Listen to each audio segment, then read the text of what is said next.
iteka. Mbese ni hehe ushaka kuzamara ubuzima bwawe bw'iteka ryose? Ni mu ijuru cyangwa ni muri Gehinomu? Tega amatwi ijambo ry'Imana ugezweho n'umukozi w'Imana Pasiteri Ntakende Sadoki, kuva ku wa mbere kugeza ku wa gatandatu, kuva saa 11:45 za mu gitondo. Calvary ni wowe Yesu yashenjaguriwe. Igitondo cyiza kuri mwe mwese muteze amatwi, kandi mbifurize ikaze muri uyu mwanya mwiza, umwanya w'umugisha, umwanya wo kwiga ubwenge. Tugiye kurebera hamwe ikindi kintu cyangwa se irindi somo twiga turikuye mu gitabo cy'imigani. Iryo somo riragira riti abana n'ikinyabupfura. Abana n'ikinyabupfura. Umurongo wacu turi bufate mu mutwe ni umurongo ugaragara mu migani igice cya 22 umurongo waho wa 15. Uyu murongo tugiye kuwufata mu mutwe. Twagiye. Ubupfapfa buhambiriwe ku mutima w'umwana, ariko inkoni ihana izabumucaho. Wa mudamu we, wa mupapa we, wa mumama we, inshuti yanjye ndakwinginga wowe uteze amatwi ngo ujyane nanjye dufate uyu murongo mu mutwe, ariko kandi ntugume mu mutwe gusa, ahubwo umanuke ujye mu mitima yacu. Uyu munsi wa none twirirwe tuwutekerezaho, aba ari wo twibwira isaha ku yindi, umunota ku wundi, kandi ntuzigere uva mu ntekerezo zacu niba dukunda abana bacu. Imigani 22 umurongo wa 15. Ubupfapfa buhamburiwe ku mutima w'umwana, ariko inkoni ihana izabumucaho. Ubupfapfa buhambiriwe ku mutima w'umwana, ariko inkoni ihana izabumucaho. Mu yandi magambo, ubupfapfa ni lazima umwana wese avuka abufite, ndetse nk'uko biri bivuga buhambiriye ku mutima we. Hari ikintu rero kimwe kizabumucaho, ni inkoni ihana. Inkoni ihana, ndagira ngo urebe neza. Inkoni ihana ntabwo ari inkoni ivuna igufwa, ahubwo ni inkoni ihana. Inkoni ihana izabumucaho. Inkoni ihana ntabwo ari inkoni ivuna igufwa, ntabwo ari inkoni y'umujinya, ntabwo ari inkoni y'urwango, ntabwo ari inkoni iturutse mu mutima mubi, ahubwo ni akanyafu gaturutse mu mutima wuzuye urukundo, wifuriza umwana kuzaba umwana mwiza, umwana wumvira, umwana uzatera imbere, umwana uzumvira mwarimu, umwana uzumvira abantu, umwana uzahesha se icyubahiro, ndetse na mama we akazatera impundu, ababyeyi bakamushagara nabo bagatera impundu, bakavuga bati uyu mubyeyi yarabyaye kandi koko yarareze. Iyo ako kanyafu kavuye mu mutima ufite iyo mitekerereze, aka kanyafu kaba kitwa inkoni ihana. Ubupfapfa buhambiriwe ku mutima w'umwana, ariko inkoni ihana izabumucaho. Kuki aya magambo ndi kuyasubiramo? Nuko ari amagambo y'ingirakamaro cyane. Abana benshi bamaze guhinduka ibindi bintu, ku buryo ababyeyi bamwe bavuga bati ye baba we, ntago nabyaye naherekeje abandi, rwose ndayamubyaye uri yiza kuvamo, nta kibazo ubumba mfite. Donc ababyeyi benshi uyu munsi baricuza, baravuga n'amagambo akomeye cyane ateye agahinda. Nyamara akenshi urebye usanga ikibazo kitari kuri abo bana, ahubwo kwabaye kurangara kw'ababyeyi. Cya gihe umwana yari akeneye kumukuriraho ubupfapfa ku mutima, ntabwo wabukuyeho, warabwihoreye, buragenda burahoma, buragenda burakura, buba umushongi, buragenda buhinduka nk'ibinure ku mutima we, ku buryo ubu ngubu nubwo wabukuzaho icyuma buba butakivuyeho. Njya nibuka mu minsi yashize umukecuru wigeze kumpamagara, ariko si umukecuru cyane, yarampamagara arambwira ati none se pasiteri koko ndabigenzane kuvuga umunyafu, ariko njyewe iyo ngiye gukubita umwana wanjye nawe arankubita. ndamubaza se mukecuru umwana arangana iki? Ati reka dati ni umukobwa w'inkumi afite imyaka 18. Iyo ntera uyu munyafu ngo mukubite arankubita kandi andusha imbaraga. Ndambwira ni mukecuru birababaje ibyo ngiye kukubwira ariko ihangane, warakererewe, ntuzongere no kwivuna kuko gukubita uwo nguwo ni ukwiyahura, yagutimbura rwose, ntabwo akiri uwo gukubitwa. Hari ababyeyi benshi bibeshya ngo umwana wanjye rero reka banza kuri, reka muteteshe ubu akure, namara gukura nzamushyira ku murongo, ngo sinahonda nzamushyira ku murongo ngo azambona. Umva, ntabwo urusha Imana ubwenge. Imana niri kukubwira aya magambo ngo ubupfapfa buhambiriwe ku mutima w'umwana, ariko inkoni ihana izabumucaho. Wari ukwiye kumva iyi miburo iri mu magambo y'Imana. Ntukererwe, kuko nukererwa uzarira. Bibiliya itubwira muri iki gitabo cy'imigani amagambo menshi y'ubwenge dukwiriye gushyira mu mitima yacu nk'abapapa, nk'abamama, igihe cyose turi kubyara abana, kandi igihe cyose turi kurera abana bacu, ndetse n'abana nabo Bibiliya hari ikintu ibabwira, kandi ibyo byose nibyo tugiye kureba hano kuri uyu munsi. Imigani igice cya 10 umurongo waho wa mbere, ndagira ngo tubumbure Bibiliya zacu turebe icyo hatubwira. Imigani igice cya 10 umurongo waho wa mbere, Bibiliya irambwira ngo umwana w'umunyabwenge anezeza se, ariko umwana upfapfana ababaza nyina.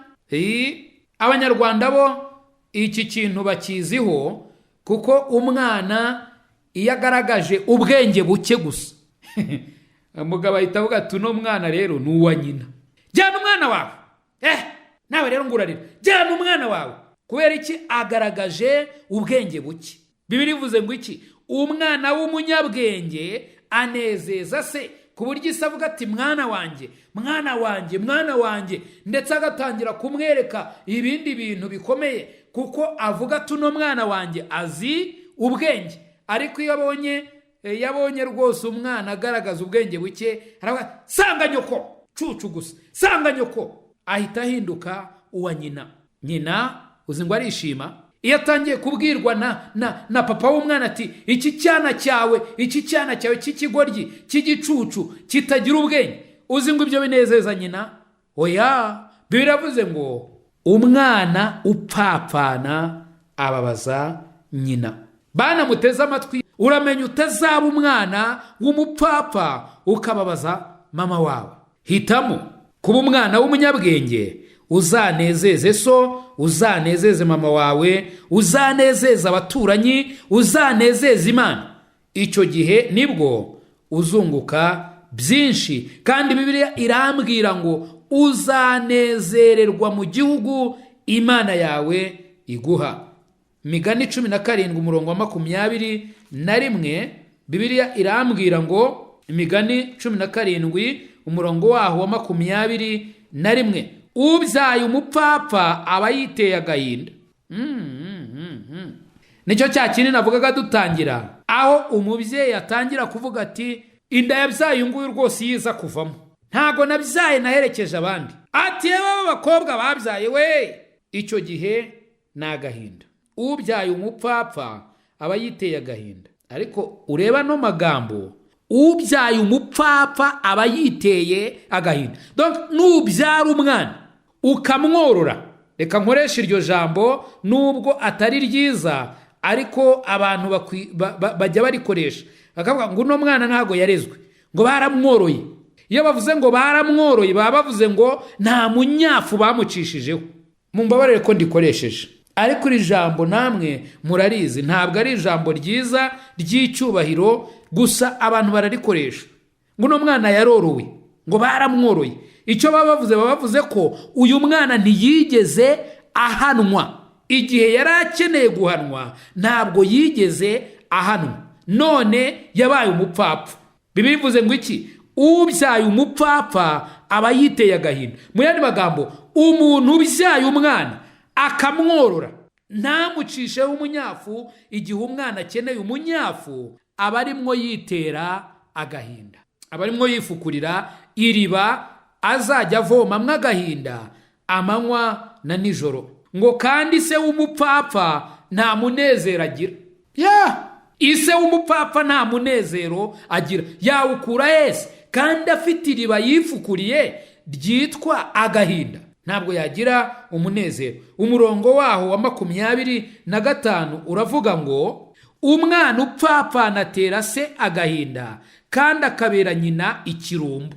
Hari umumama iyo yikubita ku kibuno avuga ati ye baba abakobwa babyaye we narumbya kubera iki? Arabibona ko yararumbye neza, nta musaruro, nta kintu yabona muri uwo nguwo, ni ikirumbo gusa. Mana udufashe ntituzigere tuba gutyo, ntitukabyara ibirumbo, ntitugaterwe n'agahinda kubera abantu bwacu twibyariye. Abana ni umugisha, ariko utarebye neza baguhindukira agahinda, baguhindukira umuvumo. Imigani 13 umurongo waho wa mbere haratubwira ngo umwana ufite ubwenge yemera icyose amwigisha, ariko umukobanyi ntiyemera guhanwa. Umwana ufite ubwenge yemera icyose amwigisha, ariko umukobanyi ntiyemera guhanwa. Ukunda umwana we aramuhana. Ndagira ngo utekereze kuri iki kintu. Ukunda umwana we aramuhana. Wa mubyeyi uteze amatwi, niba uri umupapa, niba uri umumama, ukaba ukunda umwana wawe, ndagira ngo nsubiremo rino jambo. Niba uri umumama, niba uri umupapa, ukaba ukunda umwana wawe, tega amatwi. Imigani 13 umurongo wa 24, ngiye kuyisoma gusa mpite nsoza. Imigani 13 umurongo wa 24, urinda umwana inkoni aba mwanzi, ariko ukunda umwana we amuhana hakiri kare. Mbese ukunda umwana wawe, tega amatwi uyu murongo. Urinda umwana we inkoni aba mwanzi, ariko ukunda umwana we amuhana hakiri kare. Imigani 19 umurongo waho wa 18 birambwira ngo hana umwana wawe ubwo ukimwiringiye, ubwo akiri muto, ubwo ugifite ibyiringiro by'uko ashobora guhanika akemera guhanwa. Muhane ubwo ukimwiringiye, ariko ntumuhanire kumwica.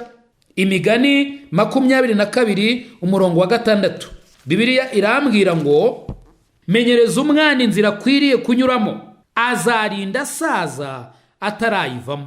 Umurongo wa 15 ubupfapfa buhambiriye ku mutima w'umwana, ariko inkoni ihana izabumucaho. Imigani 29 umurongo waho wa 15 Bibiliya irambwira ngo umunyafu no gucyaha byigisha ubwenge, ariko umwana bandaritse akoza nyina isoni. Umwana bandaritse mbese nitereraho, mama mwana wanjye niyagira unkorera ku mwana.